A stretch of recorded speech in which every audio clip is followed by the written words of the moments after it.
Honey, just use Mama's card. She's got $130,000 saved up. She won't get mad, right, sweetie?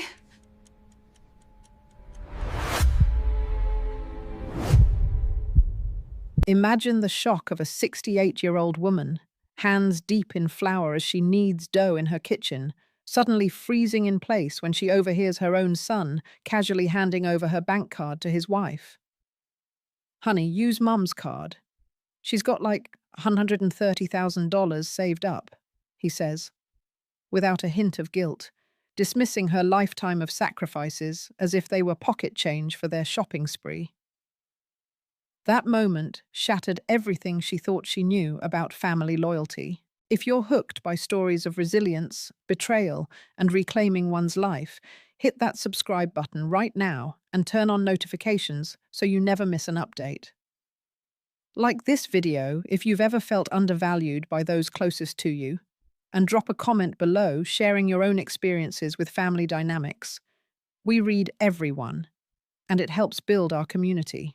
Now, let's dive into part 1 of this incredible, true inspired tale of a mother's awakening. Josephine had always been the pillar of strength in her family, the kind of woman who rose before dawn and worked until her bones ached, all for the sake of providing a better life for her only child. Born into humble beginnings, she started her first job at just 14, scrubbing floors in wealthy homes and stitching garments in dimly lit workshops. Every penny she earned was a testament to her grit: rice and beans for meals, no new clothes or outings, just endless hours of labor to build a nest egg for the future.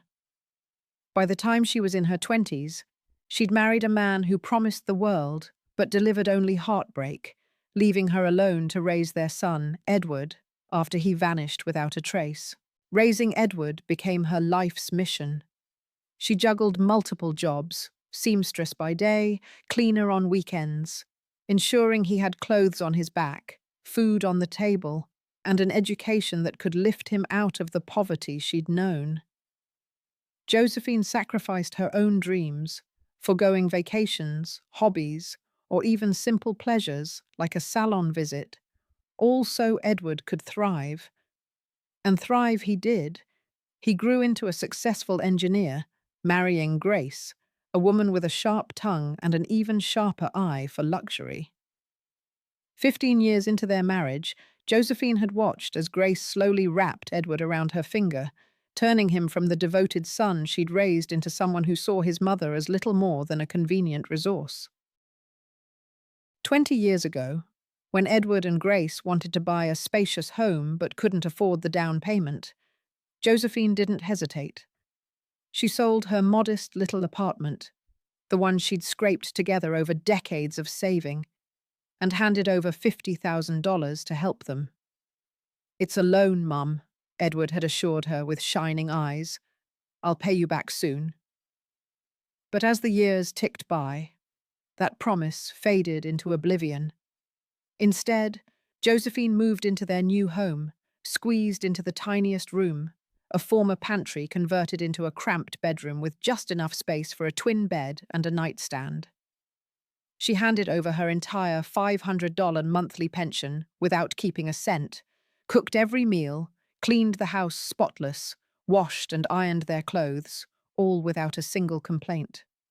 In her mind, this was what mothers did. They gave endlessly, expecting love in return. But on that fateful day in the kitchen, as the aroma of fresh dough filled the air, Josephine's world cracked open. She was preparing lunch, her wrinkled hands dusted white with flour, when voices drifted in from the living room. Edward's tone was casual, almost flippant, as he spoke to Grace. "My mom won't say a thing. She lives here for free, eats our food, uses our utilities. It's the least she can do to help us out. Besides, she's old now. What does she need all that money for?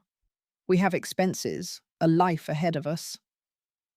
Each word landed like a punch, twisting deeper into her chest. That $130,000. It wasn't just numbers in a bank account. It was the sum of 40 years of unrelenting toil, knees ruined from kneeling on hard floors, eyes strained from sewing by dim light, Sundays spent cleaning mansions for a pittance instead of resting. The first $10,000 came from 3 grueling years as a seamstress, earning $20 a day and stashing it under her mattress while surviving on the barest essentials. Another $20,000 from those exhausting weekend gigs, $50 per house, 3 houses every Sunday, every dollar saved without touching a dime for herself. Josephine stood there, paralyzed, the rolling pin slipping from her grasp onto the counter with a dull thud. Tears pricked at her eyes, but she blinked them back fiercely. She'd cried enough in this house over the years. How many times had she bitten her tongue when Grace manipulated Edward with her saccharine voice, turning family decisions against her? How often had she felt like an intruder in the home she'd helped purchase? The utilities she used for free were partially covered by her pension, yet Edward spoke as if she were a freeloader. And now, this, handing her card, with its PIN, to Grace for a shopping trip to the mall. As if Josephine's hard-earned savings were communal property, Grace's footsteps approached, her purse jingling with keys. "I'm off to the mall, Josephine. Need anything?" she called out in that faux sweet tone, reserved for when Edward was within earshot. Josephine forced a steady voice, replying without turning, "No, dear. Thank you." She heard the door shut, the car engine roar to life, and fade away down the street. Only then did she sink into a chair, staring at her weathered hands that had built a life from nothing, now betrayed by the very son they'd nurtured. The betrayal burned deep, stirring a resolve she hadn't felt in decades. This wasn't just about the money. It was about her dignity, her worth, her right to a life of her own. As Edward wandered into the kitchen later, phone in hand, demanding lunch without so much as a glance her way, Josephine's mind raced. She finished the meal in silence, her hands pressing the dough with unneeded force, channeling the storm of emotions inside her. When Edward mentioned Grace's shopping casually, as if it were routine, Josephine stayed quiet. But inside, a decision was forming. She wouldn't let them drain her dry, not after everything she'd given. Retreating to her tiny room, she locked the door and pulled out her old phone. With a racing heart, she dialed the bank, her voice firm as she requested to block the card immediately. The operator, Linda, processed it efficiently after verifying her details. "Was it lost or stolen?" the woman asked. "Someone has it without my authorization," Josephine replied carefully. In minutes it was done. No transactions possible. She sat on her narrow bed, gazing at the sparse furnishings, realizing this was the first step toward reclaiming what was hers. Little did she know, this act would ignite a confrontation that would change everything. But for now, in the quiet of her room, Josephine felt a spark of empowerment amid the pain. She had protected her future, and though the road ahead was uncertain, she knew she couldn't continue living as a shadow in her own family's home. The tension in the house thickened like a gathering storm after Josephine blocked her card. She could hear Edward's phone ringing in the living room, his voice rising in agitation as he spoke to Grace. "What do you mean it's blocked? That's impossible. Mom never blocks anything. She doesn't even know how to use those bank things." His frustration echoed through the walls, and Josephine held her breath, sitting motionless on her bed. She knew this was coming. She'd just thrown a wrench into their entitled plans, and now the fallout was beginning. Seconds later, there was a sharp knock on her door. "Mum, are you in there? I need to talk to you urgently." Edward's voice was laced with urgency, but Josephine waited a beat, composing herself before opening the door. There he stood, phone clutched in his hand, his face flushed with a mix of anxiety and irritation, the same expression he'd worn as a child when his toys didn't work as expected. Josephine met his gaze steadily, her heart pounding, but her voice calm. What is it, Edward? He didn't waste time on pleasantries. Grace just called from the mall. She says your card isn't working. It's showing as blocked. Did you do that? For the first time in 2 decades, Josephine didn't flinch or back down. Yes, I blocked it. The words hung in the air, simple and unapologetic. Edward's eyes widened in disbelief, as if she'd just confessed to something outrageous. What? Why would you do that? Grace is at the checkout with a cart full of things. She's being completely embarrassed right now. He raised his voice, stepping closer, but Josephine held her ground in the doorway of her tiny room. I didn't give her permission to use my card. That money is mine, she replied, her tone even but firm. Edward blinked, processing her defiance like it was a foreign language. Mum, don't start with this now. Grace was just going to buy a few things we need for the house. It's not a big deal. Call the bank and unblock it right now.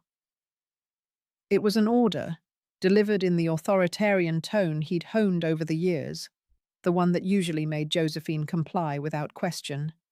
But not today. No, she said. Simply, the word dropping like a stone into still water. Edward went silent, staring at her as if she'd grown a second head. This was unprecedented. Josephine saying no? To him? Her son? The silence stretched, broken only by his reddening face. What do you mean, no? Mum, you're not understanding.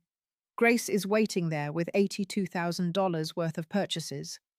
Do you have any idea how embarrassed she is right now? Josephine repeated the number slowly, letting it sink in for both of them.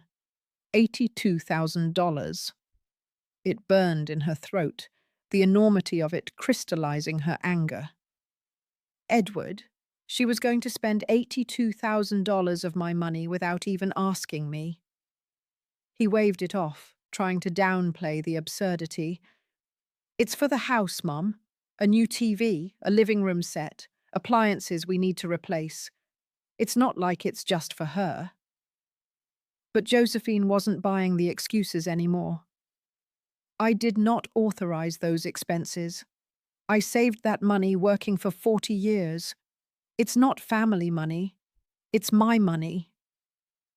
Her voice trembled slightly, but she stood tall, her wrinkled hands clenched at her sides. Edward crossed his arms, shifting into defense mode. Mum, you live in this house, you use the electricity, the water, the gas, the internet. All of that costs money. Or do you think it's free? It's only fair that you contribute. Those words ignited something deep within her, a fire fueled by years of swallowed pride. I give you my entire pension every month, $500 that you never give back. I cook, I clean, I wash, I iron for the whole family. Isn't that contributing? Her voice cracked, but she pushed on, refusing to let the tears fall. Edward scoffed, his impatience boiling over. That $500 doesn't even cover your food expenses, Mum. You're being selfish. You have $130,000 saved up that you're not using for anything. What do you want it for? What are you going to do with it at your age? The cruelty in his words hit harder than any physical blow. At her age, as if turning 68 had stripped her of dreams, plans, or the right to her own future. Josephine's eyes narrowed. That money is to buy my own apartment and stop being a burden to you. Edward's face paled, his eyes widening in genuine surprise. What are you talking about? Nobody said you're a burden. But his denial rang hollow, and Josephine wasn't letting him off the hook. You just said it 5 minutes ago in the living room. You told Grace I lived here for free, that I ate your food, that I used your utilities, that I was old and didn't need that much money. She watched as the color drained further from his face. He realized she'd overheard everything, the casual dismissal of her entire life. A long, uncomfortable silence followed. Edward opened his mouth several times, searching for words, but nothing came. Finally, he stammered, "Mom, I didn't mean it like that," avoiding her eyes. "But you said it, and you meant it," Josephine pressed, her voice steady now. "And right now, you're more worried about Grace's embarrassment at the mall than the fact that she tried to spend $82,000 of my dollars without permission." Edward shifted uncomfortably. "She's my wife, Mum. It's normal for me to defend her." Josephine's heart ached at that, but she countered softly. "And I'm your mother. Isn't it normal for you to defend me?" The question lingered like a ghost between them, exposing the rift that had grown over years. Edward glanced at his phone, then back at her, conflict etched on his face. The pull between his loyalty to Grace and whatever remnant of conscience remained for his mother. "Mom, please, just unblock the card for today. Grace is already there. She's picked everything out. We can't leave her looking like a fool. We can talk about this calmly later," he pleaded, softening his tone to appeal to her guilt, a tactic that had worked countless times before. But Josephine shook her head. "No, Edward.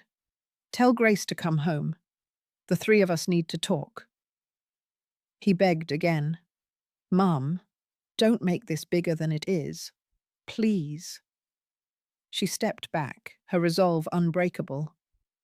"I didn't do anything. You two took my card without permission.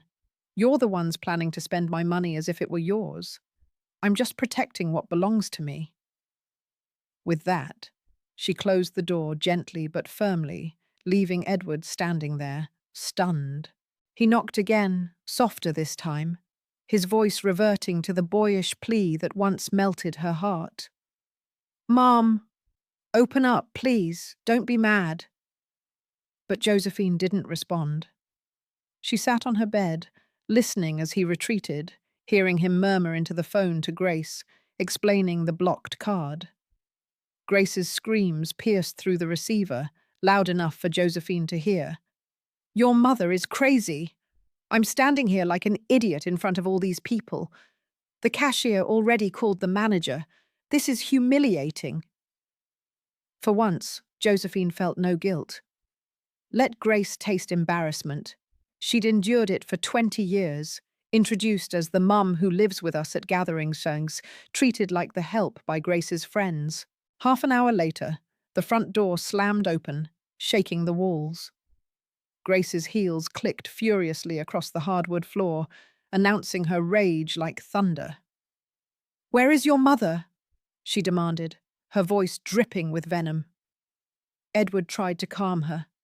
"Grace, let's talk about this calmly." But she exploded. "Calmly?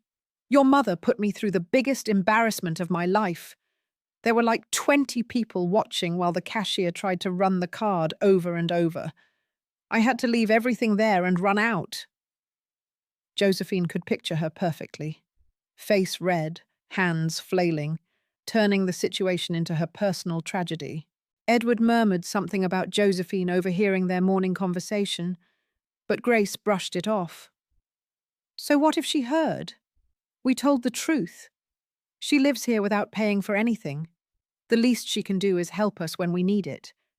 It's not fair that she has $130,000 saved up while we're killing ourselves working and paying all the bills for this house." Every word confirmed Josephine's suspicions. To Grace, she wasn't family. She was a wallet on legs. Gathering her strength, Josephine opened her door and walked into the living room. Grace whirled on her, empty shopping bags in hand, eyes blazing. "Josephine, we need to talk seriously," she snarled, skipping any pretense of politeness. "Yes, we do," Josephine agreed, sitting in the armchair, the only spot they allowed her, while the large sofa was Grace's domain. Grace launched in immediately. "Why did you block your card?" Why did you embarrass me like that? Josephine met her gaze unflinchingly. I didn't embarrass you. You brought it on yourself by trying to spend $82,000 of my money without my permission. Grace took a step forward, shouting, It's not just your money, this is a family. Families share. Josephine remained calm. I am not your family, Grace. I am Edward's mother, and my money is mine. I earned it. I saved it, and I decide what to do with it. Edward jumped in, trying to mediate, but only justifying the unjustifiable. Mum, please don't be like that. Grace just wanted to buy things we really need. The TV is 8 years old. The couch is worn out. The fridge is making noises. Josephine shook her head. If you need those things, buy them with your own money. You both work. Edward as an engineer, Grace at the clothing store. You have 2 salaries. Why do you need mine? Grace played the victim. Because we have expenses. The mortgage is $1,200 a month. Utilities another $300. Food about $500. Internet, phones, car insurance. It all adds up. There's nothing left at the end of the month. I give you $500 from my pension every month. That helps, Josephine pointed out. Grace sneered. $500 is nothing, Josephine. That barely covers your food. The contempt in her voice was the final straw. Then let me go. Let me buy my apartment with my money and stop being a burden to you. Josephine saw them exchange a quick, unreadable glance, one she'd later understand as panic over losing their free labor and cash cow. Edward protested weakly. Mum, don't say that. Nobody wants you to leave. This is your home. But Josephine called his bluff. This is not my home, Edward. You said it yourself this morning. This is your house. I just live here. Grace rolled her eyes. Oh, for God's sake, don't start with the drama. Nobody said that. Edward was just talking. But Josephine pressed on, tears finally spilling. He did say it. And he's right. That's why I want to leave. I want my own place where I'm the owner, where I pay my own bills, where nobody makes me feel like a burden. Edward shifted to concern mode. Mum, you can't live alone. You're 68. What if you get sick? What if you fall? Who's going to take care of you? Josephine wiped her tears. I'm 68, not 108. I'm healthy. I took care of myself for 40 years before moving here. But it's different now. You're older. You need family, he insisted. Josephine stood. What I need is respect and dignity, and I don't have that here. Grace crossed her arms, delivering her venomous blows. Look, Josephine, let's be honest. You have nowhere to go. No other family, friends in the same boat, or worse. If you leave, you'll end up alone in some sad apartment, eating alone, watching TV alone, dying alone. Is that what you want? The words were designed to crush, highlighting Josephine's isolation, but she fired back. I'd rather be alone and at peace than accompanied and miserable. Grace's sarcasm dripped. Oh, how dramatic. Nobody's making you miserable. We're giving you a roof, food, company. But nothing is ever enough for you. Josephine raised her voice for the first time. You don't give me anything. I pay with my pension, my work here, my dignity. Grace shouted back. Your pension doesn't cover half of what you cost us. Washing dishes and sweeping isn't work. Anyone can do that. Josephine's decision solidified. Then anyone can do it? Hire someone. I'm leaving. She walked to her room as Edward yelled, You're not going anywhere, Mum. Stop being ridiculous. Locking herself in, Josephine heard them argue, Grace blaming Edward for being weak with her, Edward trying to soothe. They discussed her like a problem, not a person. Hours later, in the silence of night, she called her lifelong friend Linda, pouring out the pain. Linda listened, then insisted. "Tomorrow you're coming to my house. You can't stay there anymore. It's killing your soul." Josephine protested weakly about imposing, but Linda was firm. "My sofa bed is more comfortable than that toxic house. Pack what you need and come. It's an order." As Josephine lay awake, replaying 20 years of naivety, selling her home for their down payment, the UN repaid loan, the gradual erosion of her self-worth, she knew this confrontation was the catalyst. The conflict had exposed the rot, and now she was ready to rebuild. As the echoes of the heated argument faded into the night, Josephine sat in her cramped room, the weight of 20 years shades pressing down on her like an invisible chain. But for the first time, she felt a crack in that armor, a sliver of light piercing through the darkness of her resignation, knowing she couldn't endure another day in a house where her sacrifices were currency rather than cherished memories. So with trembling hands, she dialed Linda's number, her voice breaking as she recounted every stinging word from Edward and Grace's mouths: the betrayal over the card, the $82,000 shopping spree attempt that exposed their entitlement, and the cruel dismissal of her as a burden at her age. And Linda, ever the steadfast friend from their factory days 4 decades ago, listened without interruption, her empathy a balm on Josephine's raw wounds, before declaring firmly that Josephine must come to her apartment the very next morning. No arguments, because that toxic environment was eroding her soul piece by piece.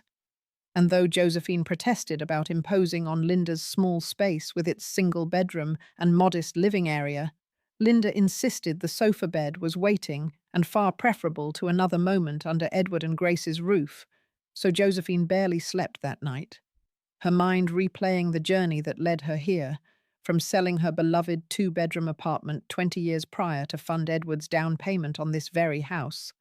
A $50,000 loan he promised to repay in 2 years, but never mentioned again, instead weaving it into justifications for her free living arrangements, to the gradual shift where her daily contributions, cooking elaborate meals from scratch, scrubbing every corner until it gleamed, laundering and ironing piles of clothes without complaint, were taken for granted, dismissed as insignificant, while Grace claimed the grand walk-in closet, larger than Josephine's entire room.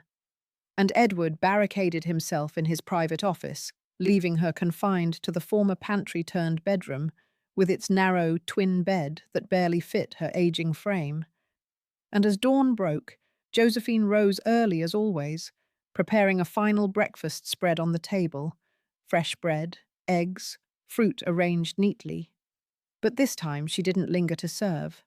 Instead, showering quickly, donning her best modest dress that still carried the faint scent of her old life, and packing her meager belongings into 2 weathered suitcases that had seen better days, folding her simple clothes carefully, tucking away faded photographs of Edward as a boy with his gap-toothed smile and adoring eyes, now long replaced by impatience, securing important documents like her bank statements and birth certificate, and slipping in the small wooden box holding her mother's wedding ring, her sister's silver earrings, and the thin gold chain from her first paycheck, symbols of a life built on quiet endurance. And as Edward and Grace stirred, eating the meal without knocking on her door or inquiring about her well-being, as if her presence was assumed and invisible unless needed, Josephine waited until their cars pulled away. Edward at 8:30 sharp for his engineering job, Grace at 9 for her boutique shift, before wheeling her suitcases through the silent house one last time, her eyes lingering on the kitchen where she'd spent countless hours chopping vegetables and stirring pots to the rhythm of unspoken gratitude never received, the living room where she'd perch on the edge of her designated armchair, while Grace lounged on the expansive sofa, watching shows Josephine wasn't invited to join, the garden she'd tended with love, planting roses that bloomed defiantly and watering tomatoes that fed the family yet earned no thanks. And with a steady hand, She placed the house keys on the dining table beside a note she'd penned in the wee hours. Edward, I'm leaving. I can't keep living in a house where my only value is my money. Thank you for these 20 years, but I need to get my dignity back. Don't look for me. When I have my new apartment, I'll send you the address. I love you, but I love myself more. Mum. And stepping outside into the crisp morning air, she hailed a cab. The neighbour Mr. Ernest pausing his garden watering to ask if she was off on a trip, to which she replied with a bittersweet smile that it was something like that. And as the driver loaded her bags, she gave Linda's address, watching the familiar streets blur by, each block carrying her further from the suffocating grip of obligation and closer to a breath of freedom she'd almost forgotten existed. And upon arriving, Linda enveloped her in a fierce hug that squeezed out fresh tears, whispering that she was safe now, guiding her into the cozy apartment filled with the scent of fresh coffee and uncluttered peace, no undercurrents of contempt or demands hanging in the air. And they spent the morning settling Josephine in, clearing space in the closet for her clothes, showing her the kitchen drawers, and how the sofa bed unfolded comfortably. And by afternoon her phone buzzed incessantly with calls from Edward, 32 missed ones, voicemails escalating from worry to irritation. Mum, where are you? I came home for lunch and saw your note. Please call. I'm worried. But Josephine turned it off, needing space to think without the pull of guilt. And over coffee on Linda's balcony overlooking the bustling city, she confided that the deepest hurt wasn't the money or disrespect, but the realization she'd wasted 20 years chasing conditional love from her son. To which Linda squeezed her hand and reminded her that she'd given unconditional love in return, not lost time, but invested in a way Edward failed to value, urging her to focus on her own happiness now. And with that spark, they planned to apartment hunt the next day, scouring listings for something modest within her budget. And Saturday brought a whirlwind of viewings, the first too dim with tiny windows trapping shadows, the second in a dilapidated building reeking of mold that made her cough, the third bright and airy, but on the fourth floor without an elevator, a non-starter for her worn knees, the fourth plagued by leaky pipes. The owner shrugged off as minor, but the fifth, oh the fifth, was a revelation. A second-floor unit in a secure 6-story building, boasting a sunlit living room with a large window framing a quaint park, an open kitchen equipped with modern appliances that gleamed invitingly, a spacious bedroom with ample closet space that felt like luxury after her pantry confines, and a spotless bathroom with a deep tub for soaking away years of tension, all 650 square feet cozy and emanating a serene energy that whispered home. And when the owner, Mr. Benjamin, quoted $55,000, including a parking spot and storage unit, with low $100 monthly HOA fees, Josephine's heart leaped, knowing she could pay cash and still retain $75,000 for security, so she toured it again, envisioning her bed against the wall, her photographs adorning shelves, mornings with coffee by that window watching birds flit across the park, and declared she'd take it, signing a preliminary agreement and handing over a $5,000 check as down payment, hugging Linda on the street in euphoric spins as passers-by smiled at their joy. And back at Linda's, turning on her phone, revealed a barrage of messages from Edward and Grace, worried at first, then accusatory. Mum, this is ridiculous. Stop the drama, we need to talk. Escalating to threats like reporting her missing if she didn't respond. But Josephine texted Edward calmly that she was safe with a friend, had bought an apartment, and needed this for her mental health, not as punishment, but self-love. To which he replied with more manipulation about her age and inability to live alone, demanding she apologize to Grace for the mole fiasco. But Josephine stood firm, countering that she owed no apology for protecting her money, and they'd speak when she was ready. shutting off the phone again to preserve her budding peace. And as the week unfolded, she met with lawyer Ferdinand, Linda's relative, who reviewed documents assuring the apartment was lien-free and could close in days, advising against a mortgage to keep it debt-free as she desired. And Josephine arranged a cashier's check at the bank, where teller Ramona congratulated her on this milestone at 68, sharing her grandmother's similar late-life independence, bolstering Josephine's resolve that it was never too late. And amid buying second-hand treasures, a solid wood dining table for $80, pots for $30, sheets gifted by Linda as a fresh start, she ignored Edward's softened pleas to return and forget the misunderstanding, recognizing them as veiled attempts to reclaim control, until Thursday night when Edward appeared at Linda's door, disheveled and desperate, having tracked her down somehow, begging to talk.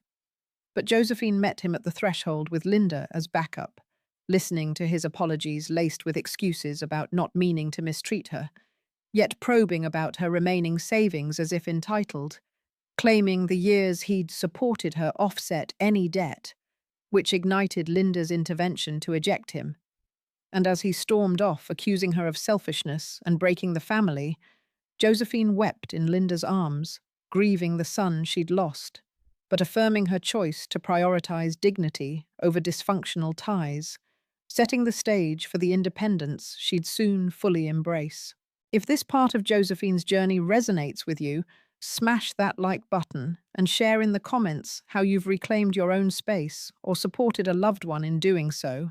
Your stories inspire us all, and don't forget to subscribe for the next installment. Friday dawned like a benediction, the sky washed clean and the sun spilling gold across the city, as if the universe itself were applauding Josephine's rebirth. And she woke on Linda's sofa bed with a lightness in her chest she hadn't felt in decades. No alarm clock, no footsteps in the hall demanding breakfast, just the soft hum of the refrigerator and the distant coo of pigeons on the balcony. So she rose slowly, savoring the luxury of time that belonged entirely to her, brewed coffee in Linda's tiny kitchen, using beans she'd bought the day before, and carried the steaming mug to the window where she watched the park come alive.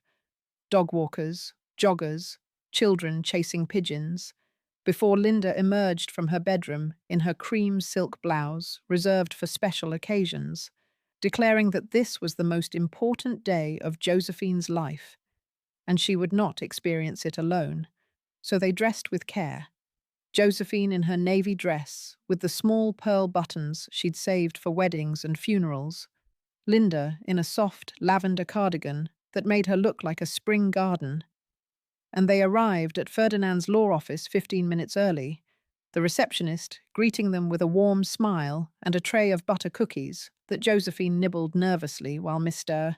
Benjamin unfolded his briefcase, and Ferdinand laid out the thick stack of documents like a deck of cards about to reveal her future. And the process unfolded in meticulous layers: deed of sale, certificate of title, affidavit of ownership, tax receipts, HOA bylaws, each page explained in patient detail by Ferdinand, who paused whenever Josephine's eyes glazed to ensure she understood every clause, every comma, every implication. And when the moment came to present the cashier's check for $50,000, the remaining balance after her $5,000 down payment, her hand trembled slightly as she slid it across the polished mahogany table. The paper crisp and official, representing 40 years of skipped meals and aching knees and lonely nights. But Linda's steady grip on her shoulder reminded her why she was doing this, and Mr. Benjamin reviewed the check with a nod of satisfaction. Ferdinand stamped and notarized and countersigned until the final page bore Josephine's name in bold ink. Owner. And then the keys, 3 gleaming brass keys on a simple ring, were placed in her palm like a coronation, the weight of them anchoring her to a reality she'd only dared dream of. And Ferdinand smiled broadly, saying, "Mrs. Josephine, this apartment is now legally, irrevocably yours. Congratulations on your new home." his voice thick with the kind of sincerity that comes from witnessing quiet triumphs. And Josephine clutched the envelope of deeds and keys to her chest, tears slipping down her cheeks as Linda whooped and spun her in the hallway, their laughter echoing off the marble floors, while passers-by grinned at the sight of two elderly women dancing like schoolgirls. And they wasted no time driving straight to the apartment, Josephine's hands shaking as she fitted the key into the lock, for the first time as owner. Turning it with a soft click that sounded like freedom, and the door swung open to the same sunlit space she'd fallen in love with, but now it breathed differently. Empty, but expectant, the large picture window framing the park in a golden frame, the open kitchen counters gleaming, the bedroom closet yawning wide enough for all her modest wardrobe and more, the bathroom tiles cool and pristine, and she walked through each room in slow reverence, fingertips trailing over walls that would soon hold her photographs, her plants, her life. Imagining the dining table by the window where she'd sip morning coffee, watching squirrels chase each other. The sofa angled toward a television she'd choose herself. The bed centered under the window so she could fall asleep to moonlight. And Linda stood in the living room with tears in her eyes, whispering, "It's perfect, Josephine. Absolutely perfect." And they spent the afternoon cleaning with the fervor of ritual, even though Mr. Benjamin had left it spotless, because Josephine wanted every inch to bear her touch, her scent, her intention. So they swept and mopped and wiped down cabinets with lemon-scented cleaner, opened windows to let the breeze chase out the stale air of previous ownership, and hung the sheer curtains they'd bought second-hand for $15 that fluttered like butterfly wings in the sunlight. And by evening the apartment glowed with possibility, the floors shining, the air fresh, the silence peaceful rather than oppressive. And Linda left only after triple-checking that Josephine had water, tea, a working phone, and the emergency numbers taped to the fridge, hugging her fiercely at the door with a promise to return at dawn with groceries and reinforcements. And then Josephine was alone, truly alone, for the first time in 20 years, and the quiet wrapped around her like a blanket, not lonely, but liberating. So she brewed tea in her own teapot on her own stove, carried it to her own armchair by her own window, and sat watching the park lamps flicker on one by one, the sky deepening to indigo. And for the first time in decades, she cried not from pain, but from gratitude, from the sheer overwhelming relief of owning her space, her time, her future. And she slept that night in the unfolded sofa bed Linda had left behind temporarily, the sheets crisp and new, the darkness unbroken by footsteps or accusations, and woke Saturday to the sound of birds and the smell of possibility, spending the morning arranging her few belongings, the wooden box on the nightstand, photographs propped against walls until she could buy frames, her 2 suitcases emptied into the closet that now felt cavernous.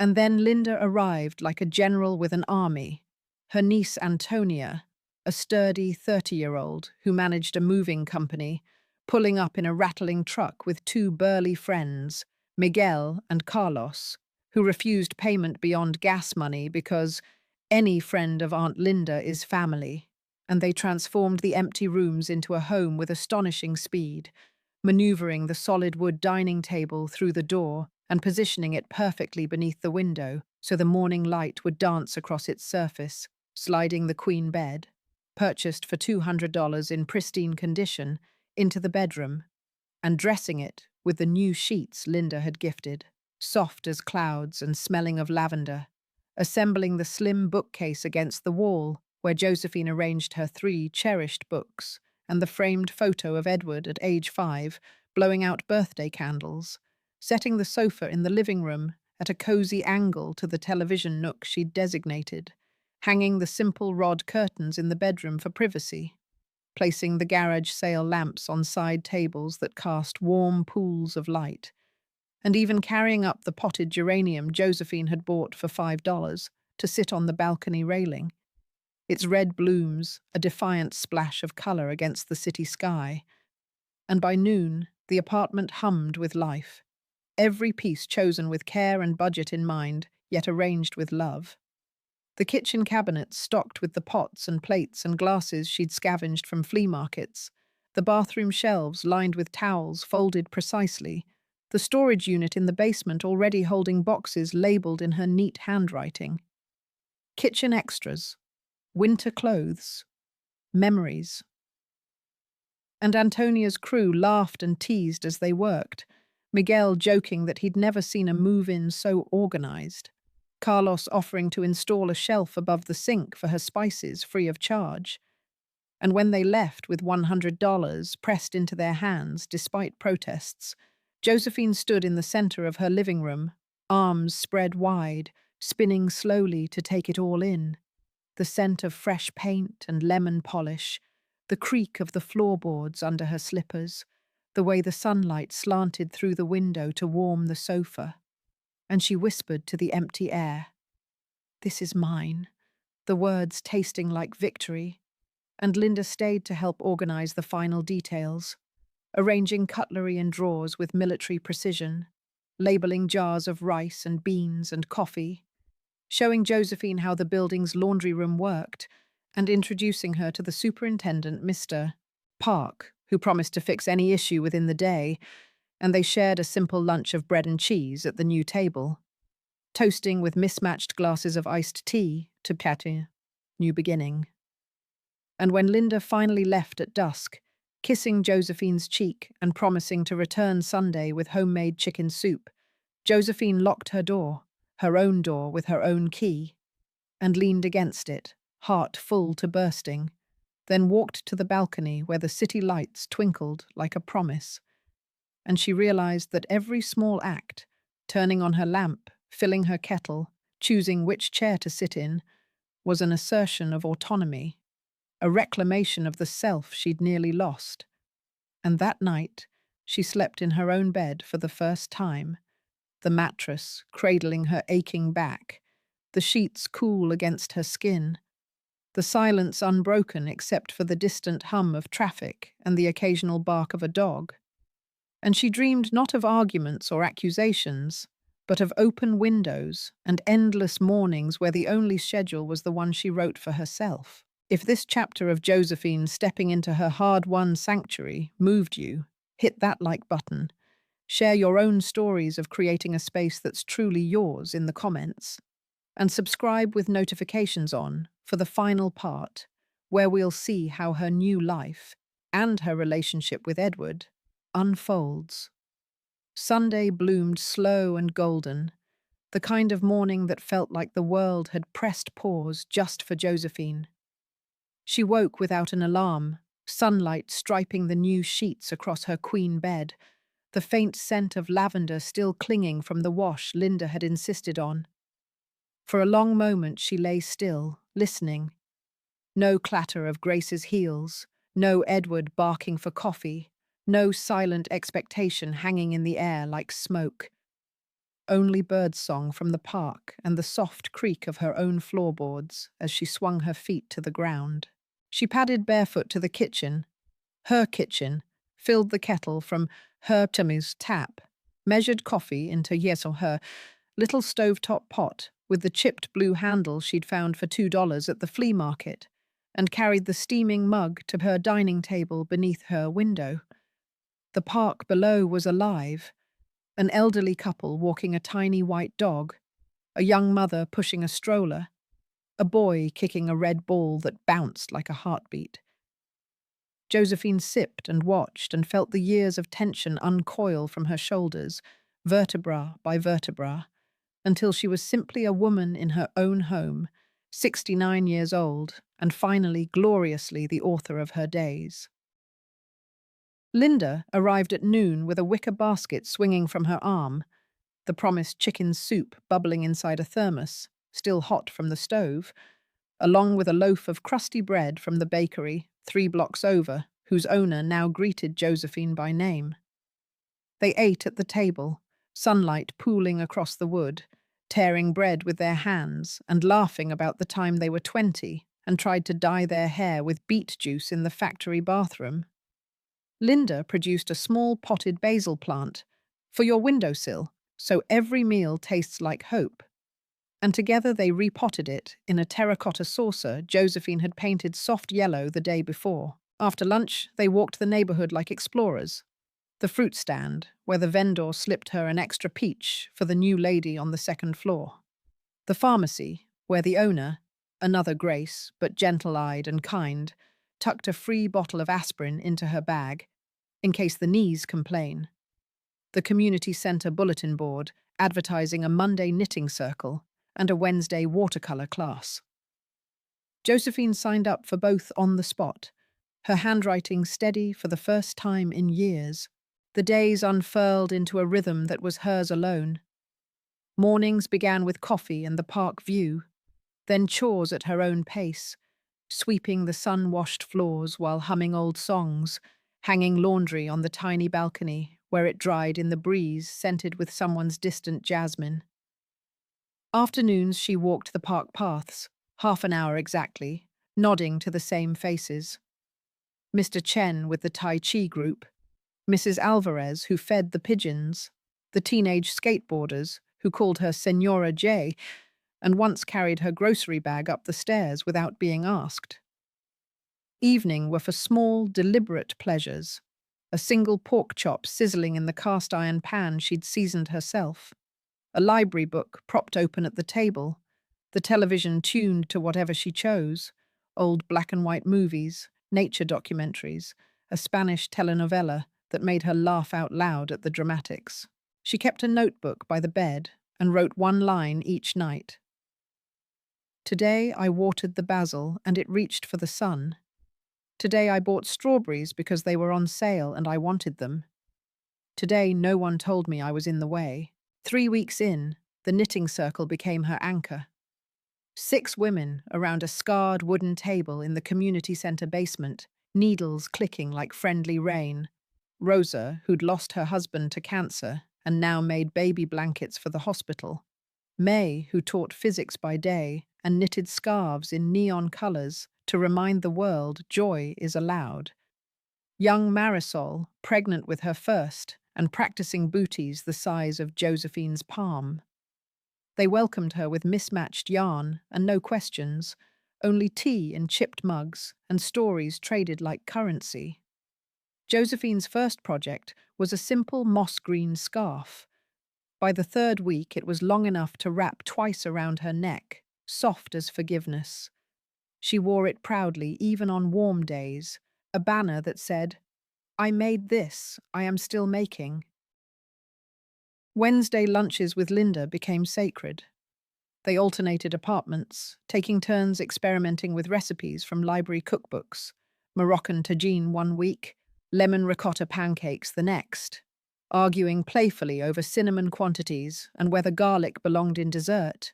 It did not, they agreed, but the attempt was delicious anyway. Linda brought gossip from her building, Josephine shared park sightings, and they planned a day trip to the coast for Josephine's 69th birthday in 3 months, a plan that felt daring and possible because the money in her account was hers, to spend on bus tickets and ice cream by the pier.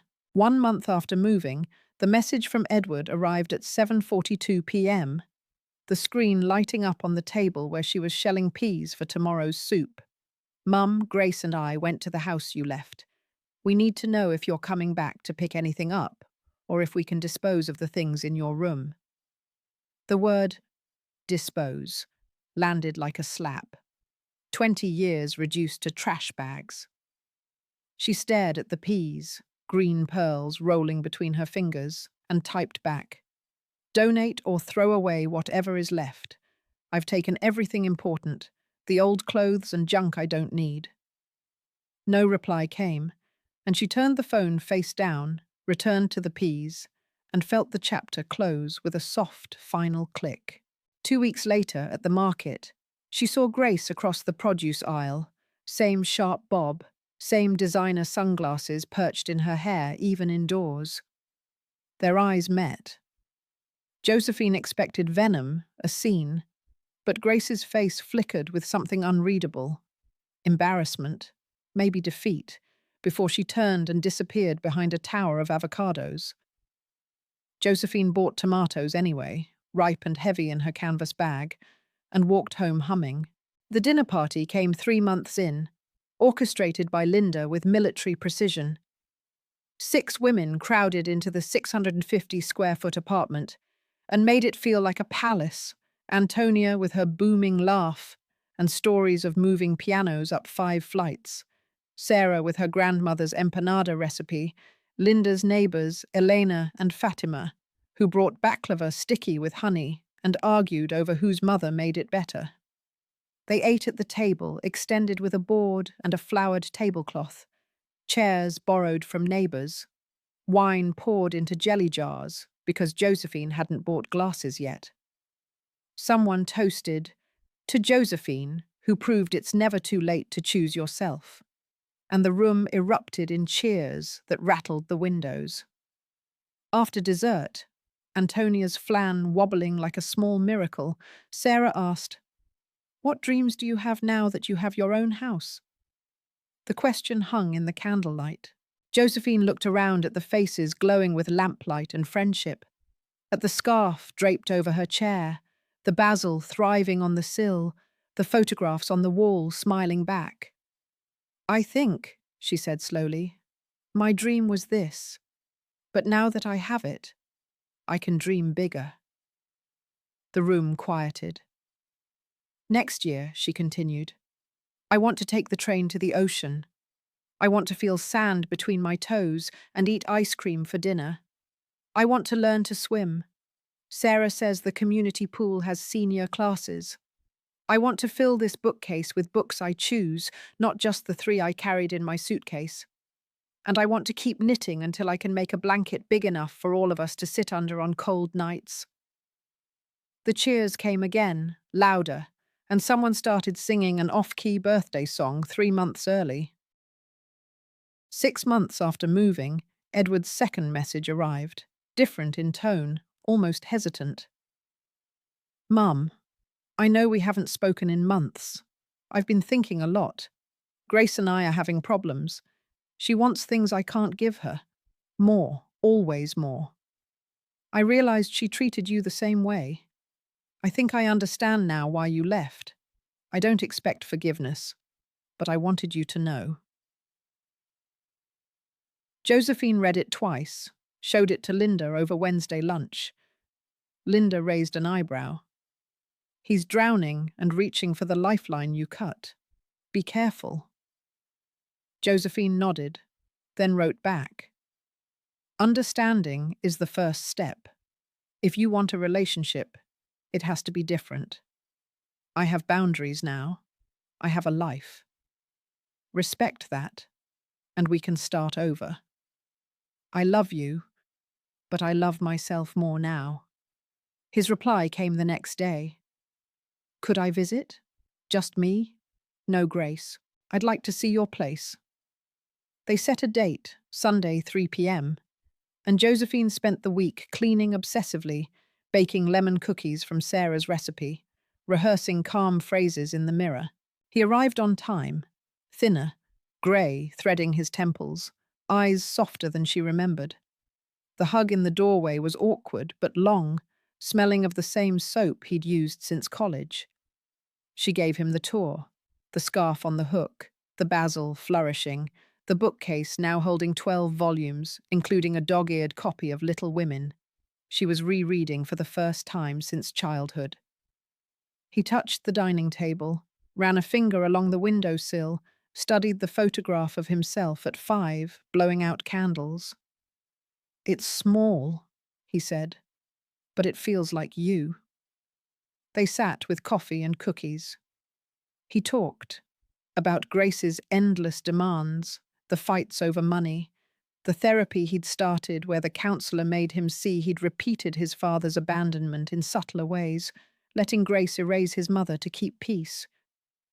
"I thought providing a roof was enough," he admitted, voice cracking. "I didn't see I was charging you rent in dignity." Josephine listened without interrupting, then spoke. Forgiveness isn't for you, Edward. It's for me to be free of resentment. But it doesn't mean forgetting. It means healthier boundaries. He nodded, eyes wet. Grace doesn't know I'm here. I don't give her that power anymore. They agreed on every 2-week visits, always alone, always respectful. When he left, he hugged her again, longer this time, and whispered, "I'm proud of you, Mum." She believed him. A year after moving in, Josephine sat in her armchair at sunset. The park bathed in peach light. $75,000, still untouched in the bank. Her $500 pension covering modest bills. The apartment paid off in full. Edward visited every other Sunday now, bringing grocery bags and stories from therapy, helping hang a new shelf without being asked, listening to her knitting circle triumphs and park adventures. Their relationship wasn't perfect. Some silences still carried ghosts, but it was honest, and he was learning to be a son who saw her as a person, not a resource. Grace had filed for divorce. Edward moved into a studio similar to Josephine's and was discovering the same quiet joys, cooking for one, choosing his own curtains, the freedom of a key that opened only his door. Linda remained her rock, the Wednesday lunches now sometimes Thursday picnics in the park when the weather begged for it. The knitting circle had grown to 8, their blankets piled in a basket for the women's shelter downtown. Josephine had learned to swim, awkward breaststrokes in the shallow end, the instructor cheering when she floated on her back for the first time, water in her ears and laughter bubbling out. She'd taken the train to the coast with Linda for her 69th birthday, eaten ice cream for dinner on the pier while gulls wheeled overhead, felt sand between her toes, and the salt wind whip her scarf like a flag. She kept a new notebook now, entries longer. Today I swam 10 strokes without touching the bottom. Today Edward brought me daisies and stayed to water the basil. Today I finished the blue blanket, and May says it's big enough for 2. Her life was not extraordinary. No yachts, no world travels, no viral fame. But it was hers. The apartment smelled of coffee and basil and lemon polish. The bookcase groaned under 37 books. The balcony held 3 pots, basil, geranium, and a stubborn tomato plant that had produced exactly 4 fruits, each eaten warm from the vine. She had peace, space, dignity, and a circle of women who called her by name and meant it.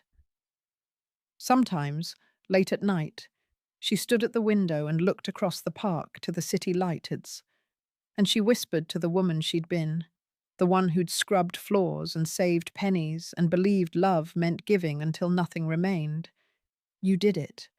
You saved yourself. And the woman in the window, 69 and still becoming, smiled back. That's the end of Josephine's journey, but it's only the beginning of yours. If this story of courage, boundaries, and late-blooming joy moved you, hit that subscribe button right now and ring the bell, so you never miss a story that reminds us it's never too late to choose ourselves. Drop your favorite moment in the comments, share it with someone who needs to hear they're allowed to start over, and let's keep building this community of second chances. See you in the next one.